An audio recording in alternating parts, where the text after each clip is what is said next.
నమస్తే, నేను మీ రవీంద్రబాబు. ఆంధ్రప్రదేశ్ రాష్ట్రంలో సంచలనంగా బాగా సోషల్ మీడియాలో ట్రోలింగ్ అవుతున్న సబ్జెక్ట్, విశేషంగా విశ్లేషించుకుంటున్న సబ్జెక్ట్, సోషల్ మీడియా కానీ మెయిన్ మీడియా కానీ ప్రధానంగా చర్చించుకుంటున్న అంశం గడిచిన 2 రోజుల నుంచి లిక్కర్ స్కామ్లో జగన్ రెడ్డి గారి అరెస్ట్ అని భారీ చర్చ జరుగుతుంది. మరి మాజీ ముఖ్యమంత్రి గారు నిజంగానే లిక్కర్ స్కామ్లో అరెస్ట్ కాబోతున్నారా? ఎప్పుడు, ఎందుకు, ఎలా అనే విషయాల్ని నిష్పక్షపాతంగా మీకు విశ్లేషణ చెప్పే ప్రయత్నం చేస్తాను. వీడియో చివరి వరకు చూసినట్టయితే సంచలనమైన విషయాలు మీరు తెలుసుకునే అవకాశం ఉంది. స్కిప్ కాకుండా చూడండి. మరి లిక్కర్ స్కామ్, ఇంత భారీ లిక్కర్ స్కామ్ ఆంధ్రప్రదేశ్లో జరిగింది అనేది సాక్ష్యాధారాలతో సహా సిట్ వేగవంతం చేసింది దర్యాప్తుని. ఈ స్కామ్ ఒక్కసారి మనం పూర్వాపదాలు పరిశీలించినట్టయితే మొదటి మలుపు సిట్కి ఫస్ట్ టర్నింగ్ పాయింట్ ఎక్కడ స్టార్ట్ అయిందంటే, వైఎస్ఆర్ కాంగ్రెస్ పార్టీలో A2గా ముద్రపడిన విజయసాయి రెడ్డి గారు కాకినాడ సీ పోర్ట్ విషయంలో ఎంక్వైరీకి వెళ్ళి బయటకు వస్తూ ప్రెస్ మీడియాలో లిక్కర్ స్కామ్ కర్త కర్మ క్రియ కసిరెడ్డి రాజశేఖర్ రెడ్డి అని ప్రధానంగా ఫస్ట్ టైం ఆ పేరు ప్రస్తావించారు. అక్కడి నుంచి మలుపు తిరిగింది లిక్కర్ స్కామ్ ఇన్వెస్టిగేషన్ అని చెప్పవచ్చు.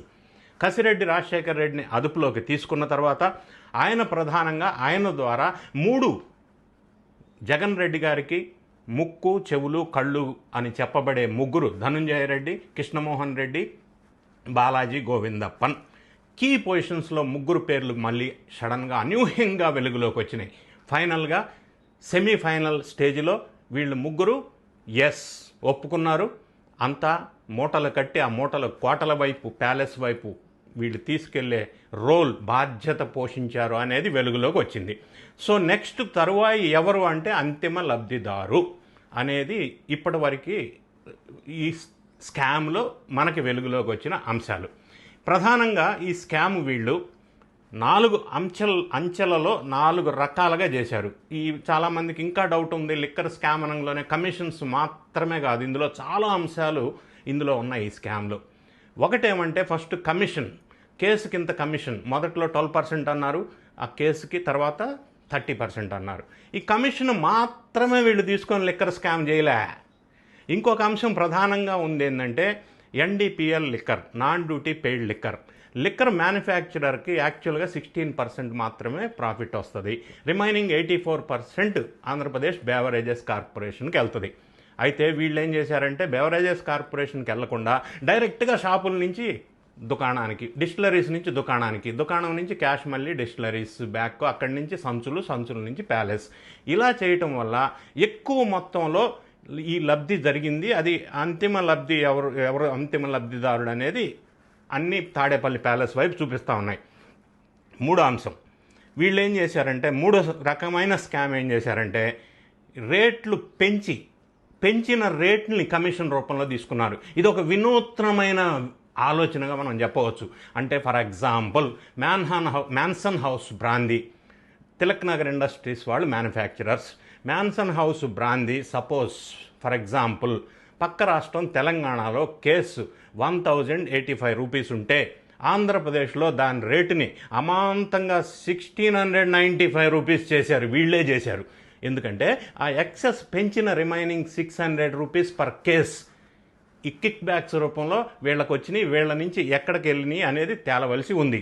ఈ విషయంలో తిలక్ నగర్ ఇండస్ట్రీస్ వాళ్ళ దగ్గర 200 crores వసూలు చేయడం కోసం మళ్ళీ అనూహ్యంగా మరి జగన్ రెడ్డి గారి చుట్టం అవినాష్ రెడ్డి, వాళ్ళ తండ్రి భాస్కర్ రెడ్డి గారి ఫ్రెండ్ హనుమంత్ రెడ్డి గన్ పెట్టేసి బెదిరించి వాళ్ళ దగ్గర నుంచి 200 కోట్లు వసూలు చేశారని వెలుగులోకి వచ్చింది. అంటే ఇక్కడ విశేషం ఏంటంటే ఈ లిక్కర్ స్కామ్లో మళ్ళీ అవినాష్ రెడ్డి ఇన్వాల్వ్మెంటు, జగన్ రెడ్డి గారి కుటుంబ సభ్యుల ఇన్వాల్వ్మెంటు ఎక్కువ అయిపోతూ ఉంది. దీనికి తోడు యాడింగ్ టు దిస్ 4వ రకమైన వినూత్నమైన స్కామ్లో ఆలోచన ఇంటిమేషన్ బ్రాండ్స్. అంటే ఒకే బ్రాండెడ్, బాగా పేరు ప్రఖ్యాతులు ఉన్న ఒక బ్రాండ్ను తీసుకొని same to same as it is కొద్దిగా పేరు మార్చి అదే లుక్ తీసుకొచ్చేసి ఇంటిమేషన్ బ్రాండ్, అంటే ఇంటిమేషన్ జ్యువెలరీ అంటారు, గోల్డ్లో కూడా సేమ్ అలానే కనిపిస్తుంది, అది గోల్డ్ కాదు. అలానే ఇంటిమేషన్ బ్రాండ్స్ క్రియేట్ చేసి ఈ వీళ్ళు నడుపుతున్న డిస్టిలరీస్ ద్వారా భారీగా కమిషన్ వసూలు చేశారు ఈ 4వ రకం వ్యవహారం. అంటే for example Bagpiper premier whisky అనేది బ్రాండెడ్ విస్కీ. దానికి ఇంటిమేషన్ వీళ్ళు ఏం చేశారంటే Bagpiper gold reserve whisky. యాక్చువల్గా దీని ఒరిజినల్ కాస్ట్ 696 రూపీస్ కేసు ఉంటే దాన్ని వీళ్ళు 1759 రూపీస్ చేశారు. చేయటం వల్ల 1063 రూపీస్ పర్ కేస్ పెంచిన డబ్బు ముడుపుల రూపంలో వచ్చింది. అక్కడి నుంచి ఎక్కడికో వెళ్ళింది. హేవర్డ్స్ క్లాసిక్ విస్కీ అనేది బ్రాండెడ్ అయితే హేవర్డ్స్ వైన్ విస్కీ అని పెట్టారు. దాది 696 రూపీస్ని 1037 రూపీస్ చేశారు. అంటే 341 రూపీస్ పెంచేశారు. అదేవిధంగా ఓల్డ్ మంక్ XXX రమ్ చాలామందికి తెలిసే ఉంటుంది. దాన్ని ఇమిటేట్ చేస్తూ old Monk extra special XXX రమ్ అని పెట్టారు. అంటే 796 రూపీస్ ఉన్న ఈ బాటిల్ కేసు ధర 1750 రూపీస్ చేశారు. అంటే 950 రూపీస్ పర్ కేస్ లబ్ధి పొందారు. అదేవిధంగా royal palace VSOP brandy original brand, దాన్ని royal palace gold French brandy అని పేరు మార్చారు. అలా మార్చడం వల్ల 1037 రూపీస్ ఉన్న రేటుని 1760 రూపీస్ చేశారు. అంటే 720 రూపీస్ ఇంక్రీజ్ చేశారు. ఈ విధంగా ప్రతి బ్రాండెడ్ బాటిల్కి వేరే కొద్దిగా స్లైట్గా డిఫరెన్స్ ఉన్న పేరు పెట్టి భారీ ఎత్తున ఎక్సెస్ మనీ వసూలు చేసి దాని ద్వారా కూడా లబ్ధి పొందారు వీళ్ళు. ఈ పొందిన లబ్ధి అంతా కూడా మూటలు కట్టి గోవిందప్పన్ బాలాజీ ద్వారా ఇంకొకరి ద్వారా ఎక్కడికి వెళ్ళినాయి అనేది ఇప్పుడు కూపీ లాగుతూ ఉన్నారు. ఇదంతా ఇంకా వెలుగులోకి వచ్చిన అంశం ఏంటంటే ఈ డబ్బుని సూట్ కేస్ కంపెనీస్ అంటే డొల్ల కంపెనీలు అంటే పేపర్ కంపెనీలు రకరకాల పేర్లు పెట్టి ఆ కంపెనీల్లోకి తరలించి అక్కడి నుంచి కిక్ బ్యాక్స్ రూపంలో విదేశాలకు వెళ్ళినట్టుగా నిర్ధారణకు వచ్చారు. అంటే ఫర్ ఎగ్జాంపుల్ ఇప్పటిదాకా రిపోర్ట్లో తేల్చిన అంశాలు ఏమున్నాయంటే ఈ సూట్ కేస్ కంపెనీస్ విషయంలో టెక్కర్ ఇన్నోవేషన్స్, టెక్కర్ టెక్నాలజీస్, అదేవిధంగా air arc space technologies, techie smart mobility, డీకార్ట్ లాజిస్టిక్స్, నేరం డిజైన్స్, కే కార్ట్ లాజిస్టిక్స్, టెక్కర్ ఎక్స్పోర్ట్స్ అండ్ ఇంపోర్ట్స్, ఇట్లా రకరకాల సూట్ కేస్ కంపెనీ పేర్లతోటి ఇది బయటికి ఎక్కడికో వెళ్ళింది. సో ఇప్పుడు లిక్కర్ స్కామ్ ఇన్ని రకాలుగా చేసినప్పుడు మనం ఓన్లీ స్కామ్ లక్షల కోట్లో ఎన్నదనే తేలుస్తారు. సరే, ఎందుకంటే 3200 కోట్లు అని అనుకుంటే కసిరెడ్డి రాజశేఖర్ రెడ్డి అక్రమాస్తులు 2300 కోట్లు అంటున్నారు, బాలాజీ గోవిందప్పన్ అక్రమాస్తులు 4000 కోట్లు అంటున్నారు. ఇంకా లిక్కర్ స్కామ్ ఎన్ని లక్షల కోట్లు ఉండాలని మనం ఆలోచించవచ్చు. Cash, in terms of cash మాట్లాడుతున్నాం మనం. మరి ఈ పిచ్చి లిక్కర్ తాగి ఎంతమంది చనిపోయారో ఆ కుటుంబానికి బాధ్యత ఎవరు వహించాలి? ఈ పిచ్చి మందు తాగి, కల్తీ మందు తాగి ప్రధానంగా లివర్, కిడ్నీ, న్యూరో సమస్యలతో ఆంధ్రప్రదేశ్లో యాజ్ పర్ ద రికార్డ్స్ 1,32,417 అనారోగ్య పాలయ్యారు. మరి వాళ్ళని ఎవరు కాపాడాలా? ఆ డ్యామేజీని ఎవరు రికవరీ చేయాలనేది ప్రధానంగా కూడా ఇంకా ఇన్డెప్త్లో తేల్చవలసిన అవసరం ఉంది. మరి ఇప్పుడు ఇంతవరకు కేసు వచ్చినప్పుడు జగన్ రెడ్డి గారు అరెస్ట్ ఇవాళ రేపా అని ఎందుకు చర్చ జరుగుతుంది అంటే ప్రధానంగా వైఎస్ఆర్ కాంగ్రెస్ పార్టీ వాళ్ళు ఉలిక్కిపడి పేర్ని నాని, అంబటి రాంబాబు, మరీ ముఖ్యంగా జగన్ రెడ్డి గారు వీళ్ళు ప్రెస్లో మీడియాలో జనాలకు ఒక సంకేతం ఏమిచ్చారంటే లిక్కర్ స్కామ్లో ఎన్డీఏ ప్రభుత్వం వాళ్ళు జగన్ రెడ్డి గారిని ఒక్కరోజైనా అరెస్ట్ చేయాలా, చంద్రబాబు నాయుడు గారిని అరెస్ట్ చేసిన దానికి అంటే ప్రతీకారం తీర్చుకోవటం కోసం అని ఎవరు చెప్పకుండానే వాళ్ళంతట వాళ్ళే ప్రకటించారు. జగన్ రెడ్డి గారు మాట్లాడుతూ రాజకీయాల్లో ఉన్నప్పుడు అరెస్టులకి కేసులకి భయపడకూడదు అన్నాడు.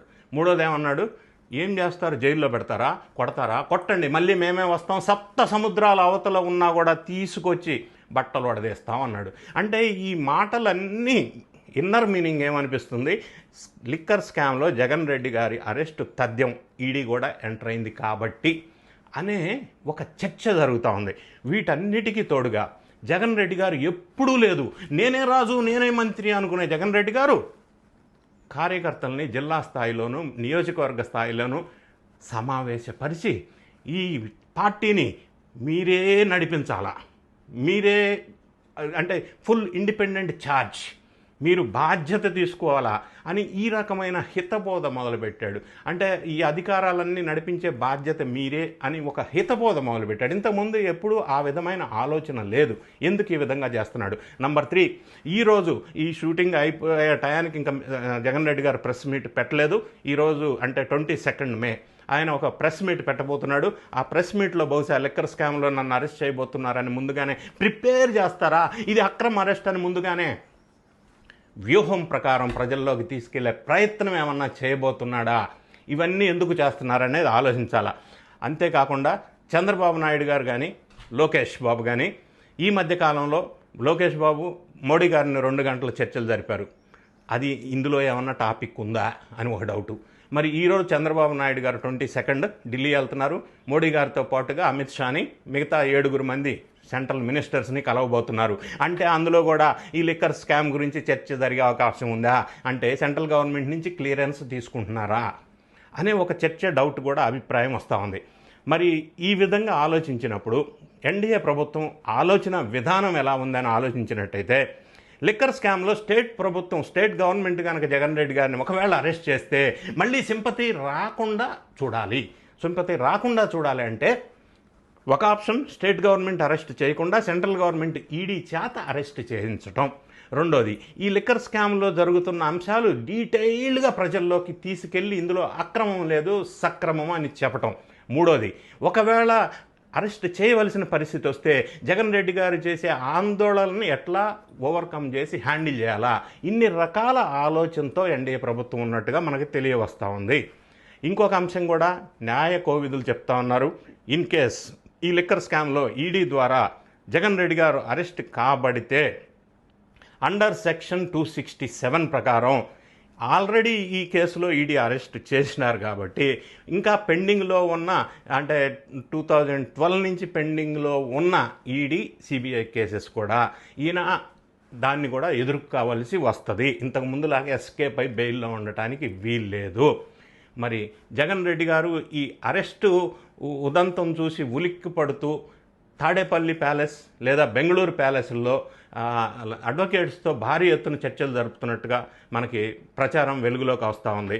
వీటన్నిటిని ఒక్కసారి మనం డాట్స్ కనెక్ట్ చేసినట్టయితే జగన్ రెడ్డి గారి అరెస్టు తప్పదు, కానీ అది ఎన్ని రోజులు పడుతుంది, ఏ విధంగా అరెస్ట్ చేస్తారు అనేది మాత్రమే తెలియవలసి ఉంది.